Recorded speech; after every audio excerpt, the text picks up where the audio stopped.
You are Comrade Ivan Ivanovich Privalov. In 1961, you were selected for the Shukovgrad Interonaut Exploration Program SSSR. Despite failing your basic physical and being caught cheating on your entrance exams, on the morning of the 12th of April 1962, you boarded a rocket drill containing the experimental device Little Orpheus, with the purpose of descending through the Earth's crust to discover the relative hollowness of the interior and its suitability for colonization. No, you've lost me, General. Did I do what? You and Little Orpheus were dropped into an extinct volcano to drill to the center of the Earth and find out if we could establish a city there. Note, if you will, that this date is over 3 years ago.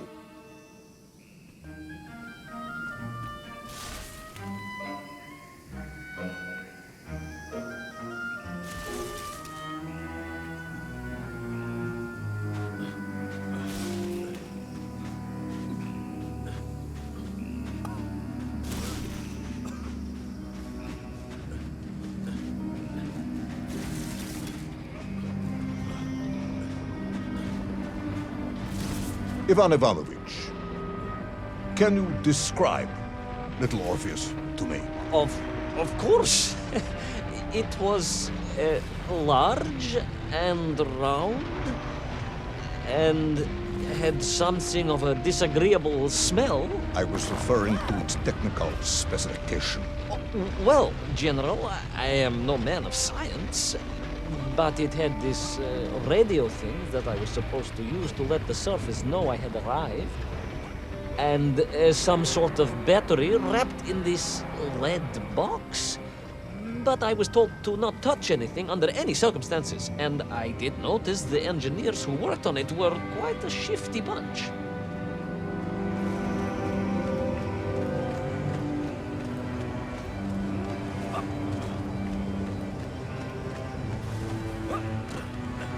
The Little Orpheus device contained a radio transmitter capable of sending a signal through miles of solid rock.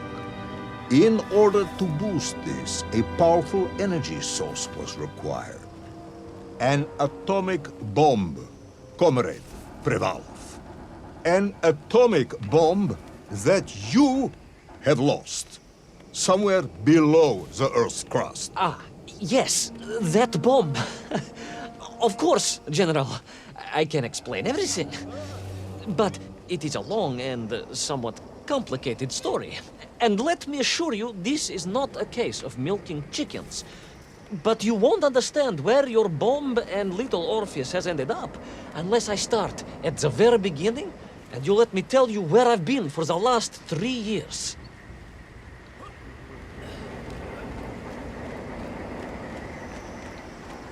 From the beginning, then. But this had better be good. Good, General. It's more than good. It's extraordinary. And it began like this.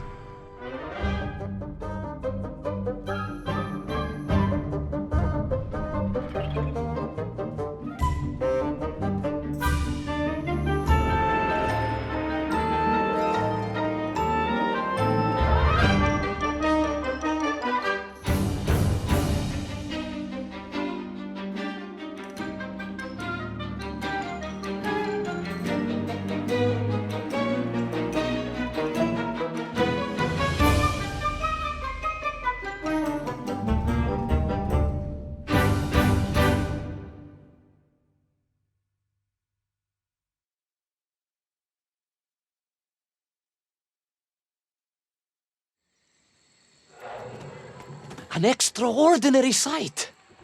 I realized this must be the fabled land of Plutonia, as documented by the brilliant scholar Obruchev. A trail of destruction carved by the rocket drill led down into the wild and mysterious jungle. The rocket drill itself must have snapped in half somewhere below Kamchatka. and little Orpheus bounced out and became lost in that prehistoric forest. If I was ever to get home, my mission was clear: to find little Orpheus.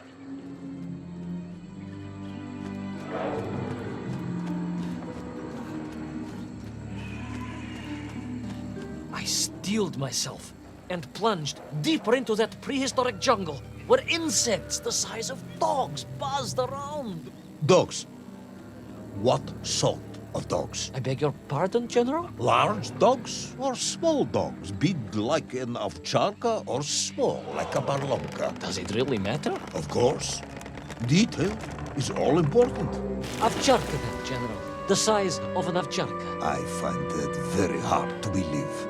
Would you find it easier if they were the size of a balanka? No. But I am enjoying your attempts to persuade me.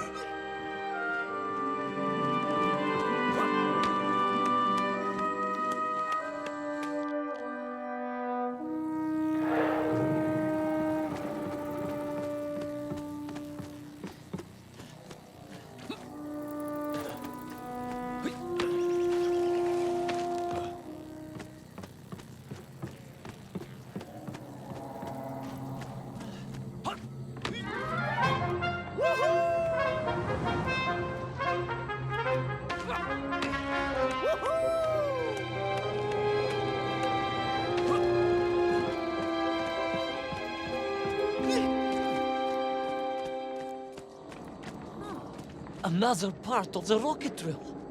But still no sign of little Orpheus.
I could see huge beasts, larger and more ancient than any known to our modern times. Could it be that Obrachev was right? And deep below the Earth's surface, prehistoric monsters still roam freely? Yes, but little Orpheus.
Terrible lizard intent on making a snack of me was none other than the most awful of the monsters, the Tyrannosaurus Rex. Oh, now you are an expert on dinosaurs. Oh, hardly an expert, General.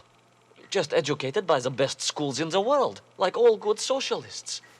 And I remembered one crucial thing. I'm listening. Well, its greed is without bottom. Its hunger is ferocious. But its brain, is absolutely tiny. So, it can roar and roar as much as it likes, but it will never be a match for the sharpened mind of the good Soviet worker. All I needed was a plan to outwit the monster.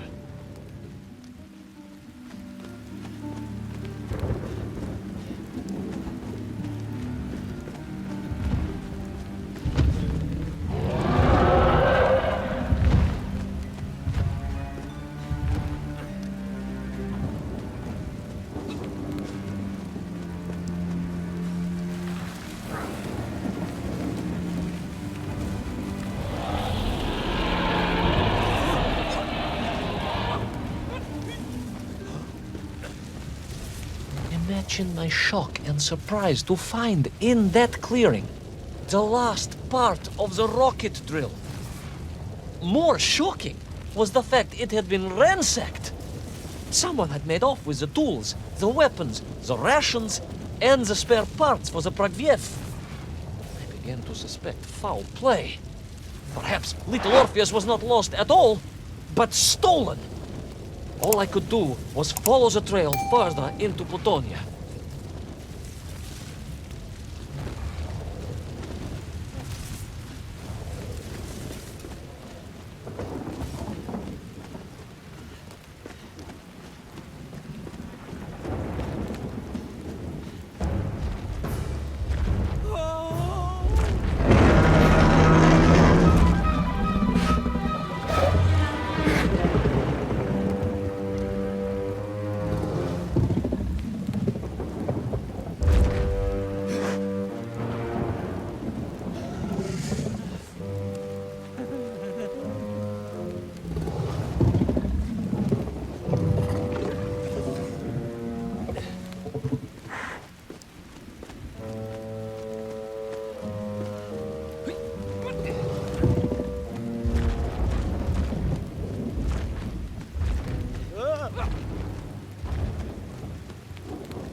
So we all agree this was the fabled land of Plutonia, do we? I don't remember accepting that. I will admit it might not have been Plutonia if you are prepared to accept the dinosaur. This isn't a negotiation, Ivan Ivanovich. General, you can disagree all you like, but there's very little you can do to persuade me it wasn't a dinosaur. I might not be able to persuade you, but I can always have you shot.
You hid in an egg. Yes, General.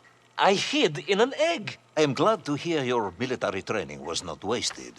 If only I had a single legion of men as brave and ingenious as you, with only 100 men equipped with eggs to hide in, we could roll across Europe in a day. General, are you mocking me? You are as sharp as you are brave, Tavarish.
I couldn't believe it.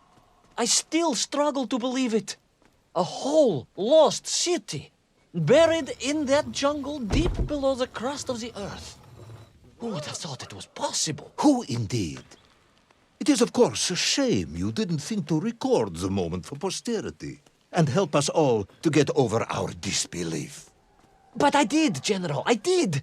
My training was excellent, and I immediately took out my komsomolets and began to document all I could.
Yes.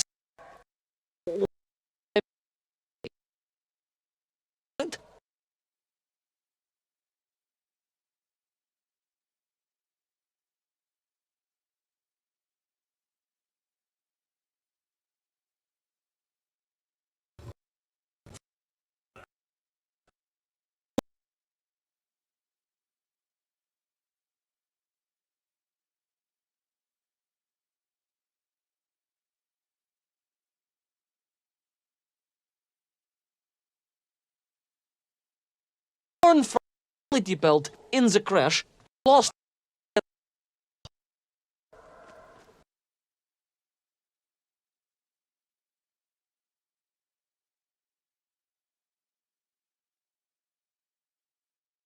Had been fooled by an egg. It is unkind, General.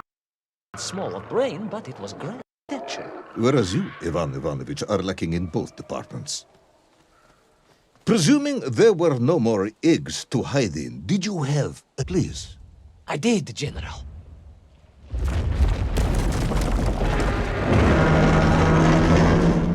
I ran like hell, General.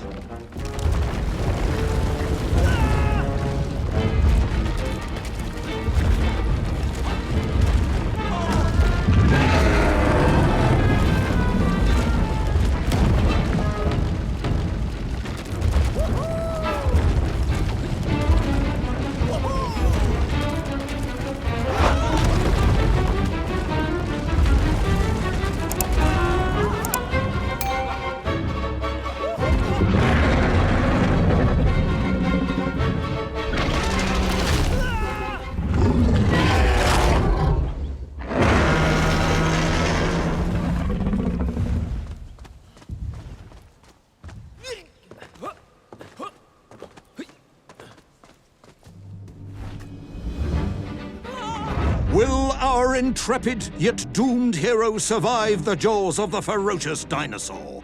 Will he meet his end miles underground as an aperitif for a ravenous raptor? What dark secrets could be buried in the lost city of Agatha? Will the general ever discover the location of his lost bomb? All of these questions and more will be answered in the next exciting episode of Little Orpheus!